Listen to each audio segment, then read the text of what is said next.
Hello student, आप सभी का हमारे इस यूट्यूब चैनल में स्वागत है। अगर आप क्लास 12 में हैं और झारखंड बोर्ड से 2025 में एग्ज़ाम देने वाले हैं तो आपके लिए वीडियो बहुत ही इम्पोर्टेंट है।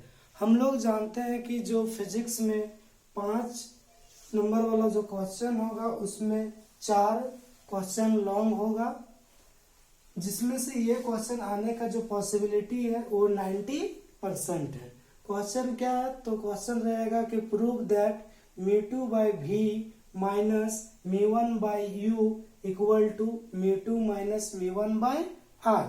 या फिर कभी कभी क्वेश्चन बोल देगा कि find the expression for when an object lies in rare medium for spherical refracting surface। तो जनरली जो क्वेश्चन आता है जनरली इसी फॉर्म में आता है। तो एक होता है μ2 by V minus μ1 by U equal to μ2 minus μ1 by R. ये जो होता है ये कब होता है? तो जब ऑब्जेक्ट आपका कहाँ पर लाई करेगा? जब ऑब्जेक्ट लाई करता है रेयर मीडियम में, और वही ऑब्जेक्ट जब डेंसर मीडियम में लाई करता है तो ये फॉर्मूला आपका चेंज हो जाता है और फॉर्मूला हो जाता है μ1 by V minus μ2 by U equal to μ1 minus μ2 by R. चाहे ये क्वेश्चन आए चाहे ये क्वेश्चन आए, दोनों को बनाने का जो प्रोसेस होगा सेम टू सेम होगा, सिर्फ थोड़ा सा फिगर में चेंजेस आएगा।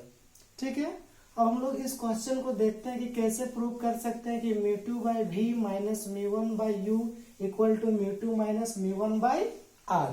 तो सबसे पहले ये हमको पता है कि ये फॉर्मूला कब होता है? जब ऑब्जेक्ट कहाँ पर लाई करता है? रेयर मीडियम में। तो हम लोग क्या करते हैं? कन्वेक्स एस्पेरिकल रिफ्रैक्टिंग सरफेस बनाते हैं, जिसका नाम देते हैं x, इस पॉइंट का नाम देते हैं p और इस पॉइंट का नाम क्या दे दिए? y। और ये एक प्रिंसिपल एक्सिस हो गया।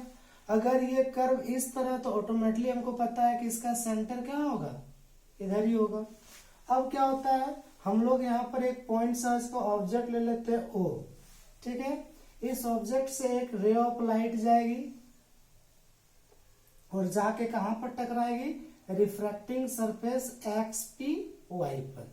हमको पता है कि जब ऑब्जेक्ट कहां पर लाई करता है? रेयर में, और जा कहां पर है? डेंसर में। तो जब ऑब्जेक्ट रेयर मीडियम से डेंसर मीडियम में जाता है तो रे ऑफ लाइट किधर बेंड कर जाता है? Towards the normal. और यहाँ पर जो भी नॉर्मल ड्रॉ होगा वो नॉर्मल हमेशा कहां से पास होता है? सेंटर से। ठीक है, दैट मीन्स ये बेंड कर जाएगा टुवर्ड्स द नॉर्मल और यहाँ पर इमेज क्या बन जाएगा? आई। जो ऑब्जेक्ट O है उसका फाइनल इमेज क्या बन जाएगा? आई। और ये मेरा क्या है? एक नॉर्मल है जो कहाँ से पास किया? C से। हमको पता है दैट मीन्स अगर ये नॉर्मल है और ये इंसिडेंट रे ऑफ लाइट है तो नॉर्मल और इंसिडेंट रे ऑफ लाइट के बीच बना एंगल को क्या बोलते हैं? Angle of incidence. सिमिलरली ये रिफ्लेक्टेड रे ऑफ लाइट है, ये नॉर्मल है, तो रिफ्लेक्टेड रे ऑफ लाइट और नॉर्मल के बीच का एंगल को क्या बोलते हैं? एंगल ऑफ रिफ्रैक्शन, जिसको किससे रिप्रेजेंट करते हैं? R से। इस पॉइंट को हम लोग कंसीडर क्या कर लेते हैं? A, और यहाँ पर हम लोग अपने से परपेंडिकुलर क्या करते हैं? ड्रॉ कर देते हैं प्रिंसिपल एक्सिस पर, जिस पॉइंट का नाम क्या रख देते हैं? M। और ये M क्या होगा? P के बहुत ही नजदीक होगा। अब क्या करेंगे? कुछ नहीं करना, ऑब्जेक्ट के साथ जो एंगल बनता है उसको अल्फा मान लेंगे, इमेज के साथ जो एंगल बनता है उसको बीटा मान लेंगे, और सेंटर या फिर नॉर्मल के साथ जो एंगल बन रहा है उसको हम लोग क्या मान लेते हैं? गामा। 3 एंगल मान लिए, अल्फा, बीटा और गामा।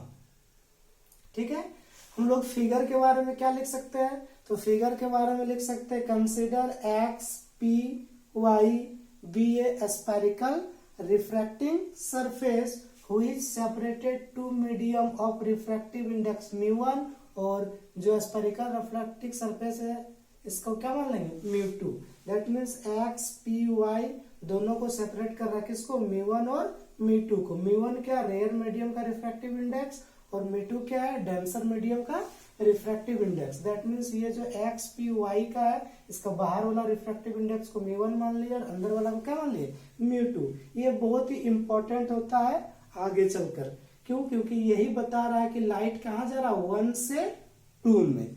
ठीक है, अब इसको बनाने का बहुत इजी प्रोसेस है। तो मेरा तो कुछ स्टेप बताएंगे। सबसे पहला टारगेट होता है कि हम लोग किसका वैल्यू निकालेंगे, आई का वैल्यू निकालेंगे, फिर किसका निकालेंगे, आर का। ठीक है, जब हम लोग आई और आर का वैल्यू निकालते हैं तो उसमें क्या आ जाता है, अल्फा बीटा और गामा का टर्म यूज होता है। तो आई आर का वैल्यू निकालने के बाद उसमें अल्फा बीटा गामा आ जाता है। तो हम लोग क्या करेंगे, एक बार अल्फा का, बीटा का और गामा का वैल्यू निकाल लेते हैं, लेके आई और आर पर क्या करते हैं, रख देते हैं। ठीक है, ये था फर्स्ट स्टेप। सेकेंड स्टेप में हम लोग किसका यूज करते हैं, स्नेल्स लॉ का। स्नेल्स लॉ क्या कहता है कि जो साइन आई बटा साइन आर कांस्टेंट होता है, जिसको रिफ्रैक्टिव इंडेक्स में बोलते हैं। अब यहाँ पर हमको देखना पड़ता है कि लाइट 1 से 2 में आ रहा है कि 2 से 1 में आ रहा है। ठीक है, ये दो स्टेप को हम लोग कंप्लीट करेंगे तो ये मेरा अपने आप क्या हो जाएगा, प्रूफ हो जाएगा। ठीक है, अब आते हैं इस फिगर में, थोड़ा सा समझते हैं। ये मेरा मिड पॉइंट है, दैट मीन्स पोल है। पोल और ऑब्जेक्ट के बीच का जो डिस्टेंस होता है इसको हम लोग ऑब्जेक्ट डिस्टेंस, दैट मीन्स इसको क्या बोलते हैं, यू बोलते हैं। सिमिलरली ये सेंटर है, सेंटर और पोल के बीच का डिस्टेंस को क्या बोलते हैं, आर बोलते हैं। सिमिलरली ये मेरा इमेज है, इमेज और पोल के बीच का डिस्टेंस को इमेज डिस्टेंस, दैट मीन्स क्या बोलते हैं, भी बोलते हैं। ठीक है, फिगर के बारे में तुम लोग लिख लेंगे। Consider X P Y B a refracting surface separated two medium of refractive index m1 and m2. Let O be the point size object and I be the image of the object as shown in the figure. हम लोग अपने से और क्या किए, draw AM perpendicular on, या फिर OP लिख दो या फिर OI। ठीक है, पहला स्टेप क्या बताएं, आई और आर का वैल्यू। आई और आर का वैल्यू को निकालने के लिए सबसे पहले हम लोग को समझना पड़ेगा कि अगर ये कोई ट्रायंगल है और इस ट्रायंगल का ये एक्सटर्नल एंगल है, तो ट्रायंगल का जो एक्सटर्नल एंगल होता है वो ट्रायंगल के दो इंटरनल एंगल के क्या होता है, सम के बराबर होता है। तो हमको पहला टारगेट क्या, आई का वैल्यू निकालना। आई कैसे निकालेंगे, तो हमको देखना है कि आई कहाँ पर बना है। दैट मीन्स आई ये दो लाइन के बीच में बना है, तो ये जो लाइन है ये लाइन कहाँ पर जाके खत्म हो रहा है, सी पर, और ये लाइन कहाँ पर खत्म हो रहा है, ओ पर। दैट मीन्स आई कौन सा ट्रायंगल पर होगा, देखो ये लाइन है, ये नॉर्मल वाला लाइन कहाँ पर गया, सी पर, और ये दूसरा लाइन कहाँ पर गया, ओ पर। दैट मीन्स जो ट्रायंगल बनेगा वो ट्रायंगल क्या होगा, ए ओ सी। तो इन लिख सकते हैं, इन ए ओ सी। अगर इस फिगर को हम लोग बनाना चाहेंगे तो इस तरह से बनेगा। यहाँ पर ए लिखा है, ये नॉर्मल गया है, और यहाँ पर सी लिखा है, यहाँ ये वाला। ठीक है, इस वैल्यू को हम लोग अल्फा माने हैं, सी के पास जो बना वो क्या बना है, गामा, और ये वाला एंगल क्या है, आई। तो इस पे एक्सटर्नल एंगल क्या हो गया, एक्सटर्नल एंगल आई हो गया। That means I external angle, बाकी दो इंटरनल एंगल सम के बराबर होगा। दैट मीन्स आई किसके बराबर होगा, अल्फा प्लस गामा। ठीक है, इसको हम लोग मान सकते हैं इक्वेशन 1। सिमिलरली हमको आर का वैल्यू निकालना है। देखते हैं कि आर ये दोनों लाइन के बीच में बना है, तो ये जो लाइन है कहाँ पर गया, आई तक, और ये लाइन कहाँ तक गया, सी पर, और मिलता है तो ए पर। दैट मीन्स इसके लिए जो ट्रायंगल बनेगा वो क्या बनेगा, तो आर किसके ट्रायंगल बन रहा है, तो आर का ये लाइन गया आई पर, ये लाइन गया सी पर। दैट मीन्स ये ट्रायंगल बनेगा ए आई सी। ठीक है, अगर इसको यहाँ पर दिखाना चाहेंगे तो ये आपका आई है, ठीक है, और ये नॉर्मल वाला, और यहाँ पर क्या है, सी है, यहाँ पर क्या आई है, और इधर क्या बना है, गामा, यहाँ पर क्या बना, बीटा, और ये नॉर्मल के साथ है, तो दैट मीन्स ये आर बना है। तो इसमें बाहर वाला एंगल क्या हो गया, एक्सटर्नल एंगल गामा हो गया। तो गामा किसके बराबर होगा, आई आर प्लस बीटा का। तो ये हो गया आर प्लस बीटा। लेकिन हम शुरू में ही बताएं कि पहला स्टेप में आई और आर का वैल्यू निकालना है, लेकिन यहाँ पर आर के जगह पर किसका वैल्यू निकल गया, सेकंड वाला फिगर से गामा का। तो अगर ये बीटा है ना, अगर ये बीटा है, दैट मीन्स ये प्लस इधर आएगा तो माइनस हो जाएगा, तो आर का वैल्यू निकल जाएगा। That means R equal to क्या हो गया, गामा माइनस बीटा। इसको मान लेंगे इक्वेशन 2। हम शुरू में ही बताएं कि जब आई और आर का वैल्यू निकालेंगे तो उसमें अल्फा बीटा गामा आ जाएगा, तो हमको बाद में क्या करना पड़ेगा, अल्फा बीटा गामा का वैल्यू निकालना पड़ेगा। तो हम लोग लिखेंगे since alpha beta and gamma is very small. जो अल्फा बीटा या गामा है बहुत क्या है, छोटा है। दैट मीन्स वो टेंजेंट के बराबर होगा।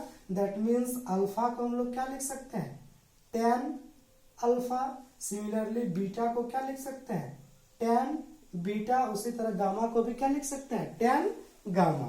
तो हम लोग क्या करना है, अल्फा बीटा गामा का निकालना है। तो अल्फा बीटा गामा निकालेंगे तो अल्फा बीटा गामा, तो अल्फा ये रह गया, तो ये कौन सा राइट एंगल पर अल्फा आया, तो इसको राइट एंगल यहाँ पर परपेंडिकुलर ए है, यहाँ पर एम है, इसको मिला दिए तो यहाँ पर अल्फा है और इस पॉइंट का नाम ओ है। तो जो अल्फा है वो कौन सा राइट एंगल में आ गया, ए एम ओ। उसी तरह जो बीटा है कौन सा राइट एंगल में आ जाएगा, ए एम आई। उसी तरह जो गामा है कौन सा राइट एंगल में आ जाएगा, ए एम सी। तो इस तरह से हम लोग अल्फा बीटा गामा तीनों का वैल्यू निकाल के यहाँ पर क्या करेंगे, आई और आर का वैल्यू में रख देंगे। तो अल्फा के लिए हम लोग कौन सा राइट एंगल चूज करेंगे, तो लिखेंगे in right angle A M O. ठीक है, अल्फा, अल्फा बहुत छोटा है, दैट मीन्स वो टेंजेंट के बराबर होगा, तो उसको लिख सकते हैं tan अल्फा। और हम लोग को पता है कि tan थीटा बराबर क्या होता है, p बाई बी। तो सामने वाला को p बोलते हैं, तो p का काम कौन करेगा, am, और b का काम कौन करेगा, om। उसी तरह बीटा के लिए कौन सा राइट एंगल लेंगे, तो इन राइट एंगल बीटा किसमें है, ए एम आई। बीटा को हम लोग क्या लिख सकते हैं, tan बीटा। tan थीटा बराबर क्या होता है, इसमें भी होगा p बाई बी, तो p का काम करेगा am और b का काम कौन करेगा, आई एम। फिर हम लोग गामा के लिए निकालेंगे, इन राइट एंगल गामा किसमें है, ए एम सी। गामा को फिर लिख सकते हैं tan गामा। tan थीटा के लिए tan का काम कौन करेगा, p का काम करेगा am और b का काम कौन करेगा, सी एम। ठीक है, अब यही सब वैल्यू को लेके कहां पर रख देंगे, इक्वेशन 1 में। तो putting this value in equation 1। ठीक है, सब वैल्यू को हम लोग कहां पर लेकर रख देंगे, इक्वेशन 1 में। तो यहां पर लिख देंगे putting this value in equation 1। तो इक्वेशन 1 में क्या, आई, तो आई हो गया, आई इक्वल टू क्या, अल्फा। अल्फा का वैल्यू कितना निकल गया, तो अल्फा का वैल्यू है A M by O M. Plus है तो प्लस दे दिए, फिर लिखा गामा। गामा का वैल्यू कितना निकला, तो गामा का ये वैल्यू रख गया, तो गामा का वैल्यू है A M by C M. फिर आर का क्यू में रखेंगे, तो आर इक्वल टू क्या है, गामा माइनस बीटा। गामा का वैल्यू क्या है, तो गामा का वैल्यू है A M by C M. फिर यहाँ पर माइनस का साइन है तो हम भी माइनस दे दिए। फिर बीटा, बीटा का वैल्यू क्या निकला, तो बीटा का वैल्यू है A M by I M. एक स्टेप मेरा क्या हो गया, कंप्लीट हो गया। अब हम लोग क्या करेंगे, सेकेंड स्टेप अप्लाई करेंगे। सेकेंड स्टेप में हम लोग क्या सीखेंगे, फ्रॉम स्नेल्स लॉ से। तो स्नेल्स लॉ क्या कहता है कि sine I by sine R equal to constant होता है, और यहीं पर चेंजेस होगा अगर हम लोग म्यू1 बाई वी को प्रूव करेंगे सेकेंड वाला, तो थोड़ा सा ही चेंजेस करना होता है इसमें भी, और फिगर चेंज होता है। हमको पता है फ्रॉम स्नेल्स लॉ से, from Snell's law. Snell's law में क्या होता है कि sine I by sine R equal to mu होता है। और इसमें देखना है कि लाइट 1 से 2 में जा रहा है कि 2 से 1 में। तो इस फिगर में तो पता है कि ऑब्जेक्ट रेयर मीडियम में, दैट मीन्स 1 से 2 में जा रहा है, तो यहाँ पर 1 लिख देंगे, यहाँ पर क्या लिख देंगे, 2 लेंगे। जब म्यू1 बाय वी वाला प्रूव करना पड़ता है तो उसमें डेंसर में ऑब्जेक्ट लाई करता है, दैट मीन्स 2 से 1 जाता है, तो यहाँ पर चेंज हो जाता है, बाद की प्रोसेस सेम रहता है। फिर इसको हम लोग आगे सॉल्व करेंगे तो क्या हो सकता है, sine I by sine R, और इसको तोड़ देंगे तो ऊपर में चला जाएगा म्यू2, नीचे में चला आएगा म्यू1।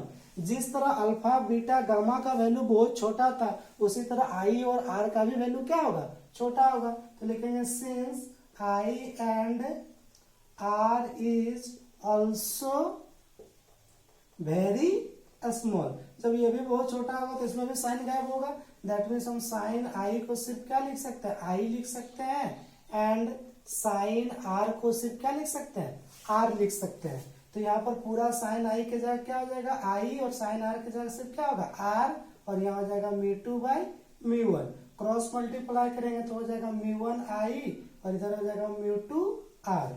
यहाँ हो जाएगा म्यू1, आई का वैल्यू हम लोग निकाल चुके हैं, तो आई का वैल्यू क्या है, A M by O M, अभी इंटू है तो ब्रैकेट लग जाएगा, प्लस क्या है A M by C M equal to क्या, म्यू2। आर का वैल्यू पता है, आर का वैल्यू कितना है, ए एम बाय cm, फिर माइनस है, दैट मीन्स माइनस लिख देंगे, और माइनस पे क्या होगा am बाय im, तो यहाँ हो जाएगा माइनस am बाय im। अब इसी को हम लोग क्या करेंगे, सॉल्व कर देंगे तो आपका आंसर आ जाएगा। अगर ध्यान से देखेंगे तो दोनों में क्या कॉमन है, तो दोनों में कॉमन मेरा क्या है, am कॉमन है, तो हम लोग दोनों से am को क्या करते हैं, बाहर निकाल देते हैं। जब दोनों से am को बाहर निकाल देंगे तो आपका जो इक्वेशन होगा आपका इस तरह से मिलेगा, यहाँ हो जाएगा μ1 am बाहर निकल जाएगा तो यहाँ हो जाएगा 1 बाय OM प्लस क्या हो जाएगा 1 बाय CM बराबर किधर मेरा क्या था μ2, तो μ2 हो जाएगा, इसमें भी am बाहर निकल जाएगा। जब am बाहर निकल जाएगा तो यहाँ पर क्या हो जाएगा 1 बाय CM, तो माइनस है तो माइनस 1 बाय IM, ठीक है, इतना हो जाएगा। अब कुछ नहीं, यहाँ से am और am क्या हो गया, कट गया, μ1 को एंट्री करा देते हैं, तो यहाँ हो जाएगा μ1 बटा क्या हो जाएगा OM प्लस μ1 बटा क्या हो जाएगा CM इक्वल टू होगा μ2 का एंट्री करा देंगे तो μ2 बटा CM माइनस क्या हो जाएगा μ2 बटा IM, ठीक है। अब देखो हम लोग जब यहाँ जो भी डिस्टेंस है क्या उसको m से मेजर कर रहे हैं, उसको सबको मेजर कहाँ से करते हैं, p से, लेकिन फिगर में कहीं पर p का जिक्र नहीं हो रहा है, मतलब जो इक्वेशन आया तो हम लोग मान के चलेंगे जो m है वो p का बहुत क्या है, क्लोज है, ठीक है। तो मान लेंगे since m is very close to p, that mean है ना, दैट मीन जहां जहां m से मेजर करते हैं तो उसको आप किससे मेजर करने लगेंगे, p से, एंड यूजिंग साइन कन्वेंशन, और इसमें साइन कन्वेंशन भी कर लेते हैं, एंड यूजिंग साइन कन्वेंशन, ठीक है। तो यहां पर लिखा OM, तो OM की जगह पर क्या हो जाएगा OP, तो O से P के बीच का डिस्टेंस को U बोलते हैं, और U किधर है, लेफ्ट साइड में, तो क्या हो जाएगा माइनस U, फिर क्या है CM, M को कौन रिप्लेस करेगा P, तो हो जाएगा CP, मतलब C से P के बीच का डिस्टेंस को R बोलते हैं, और राइट साइड में तो हो जाएगा प्लस R, फिर CM है तो हो चुका है, फिर IM है, IM को कौन रिप्रेजेंट करेगा P, तो IP, I से P के बीच का डिस्टेंस को V बोलते हैं, राइट साइड में, तो क्या हो जाएगा प्लस V, तब इसका वैल्यू पुट कर दो, देयरफॉर μ1 की जगह μ1 हो जाएगा OM का वैल्यू कितना निकला माइनस U, प्लस से प्लस दे दिए, फिर μ1 है μ1 दे दिए, नीचे लिखा CM का वैल्यू कितना निकला प्लस R, बराबर है बराबर दे दिए, फिर लिखा μ2 लिख दिए, CM का वैल्यू फिर निकला प्लस R, माइनस माइनस दे दिए, फिर लिखा μ2 दे दिए, IM का वैल्यू क्या निकला plus B, that means B हो गया। अब इसी को प्रॉपर अरेंज कर दो, ये माइनस इधर आएगा प्लस, ये प्लस उधर जाएगा तो क्या हो जाएगा माइनस, पूरा माइनस 20 करके माइनस कर देगा, तो ये माइनस है, फिर इसी को लिख दो, तो ये हो जाएगा माइनस μ1 बाई U प्लस, ठीक है, माइनस μ1 बाई U, और इसको इधर लाएंगे तो क्या हो जाएगा प्लस μ2 बाई V, और ये पहले से था μ2 बाई R, उधर जाएगा तो क्या हो जाएगा माइनस μ1 बाई R। अब हम लोग प्लस वाला को पहले लिख देते हैं, तो हो जाएगा μ2 by V minus μ1 by U, और इसमें एलसीएम ले लेते हैं R, तो क्या हो जाएगा μ2 माइनस μ1, हो गया मेरा क्या प्रूफ। तो इस तरह से क्या होता है, जब ऑब्जेक्ट रेयर मीडियम में लाई करता है तो μ2 by V minus μ1 by U किसके बराबर होता है, μ2 माइनस μ1 बाई R का। फॉर अगर एयर के लिए बात करेंगे, फॉर एयर जब हवा के लिए बात होता है तो हवा में μ1 का वैल्यू को कितना मान लेते हैं 1, तो μ2 को रिप्लेस किससे कर देते हैं म्यू से, तो ये फॉर्मूला चेंज हो जाएगा, जहां पर 2 लिखा वहां हो जाएगा μ बाई V माइनस μ1 की जगह हो जाएगा 1 बाई U, और यहाँ हो जाएगा μ माइनस 1 बाई R, ठीक है। ये क्वेश्चन बहुत ही इंपॉर्टेंट है, अगर उसका आप जब ऑब्जेक्ट डेंसर वाला भी निकालने चाहेंगे तो प्रोसेस आपका क्या होगा सेम टू सेम होगा, सिर्फ थोड़ा सा चेंजेस होगा क्या फिगर, और एक स्टेप चेंज होगा, जहां पर स्नेल्स लॉ यूज किए तो ऑब्जेक्ट डेंसर होता है, दैट मीन्स वो लाइट ट्रेवल करेगा 2 से 1 में, और रेयर वाला में ऑब्जेक्ट लाइट कहां से ट्रेवल करता है 1 से 2 में।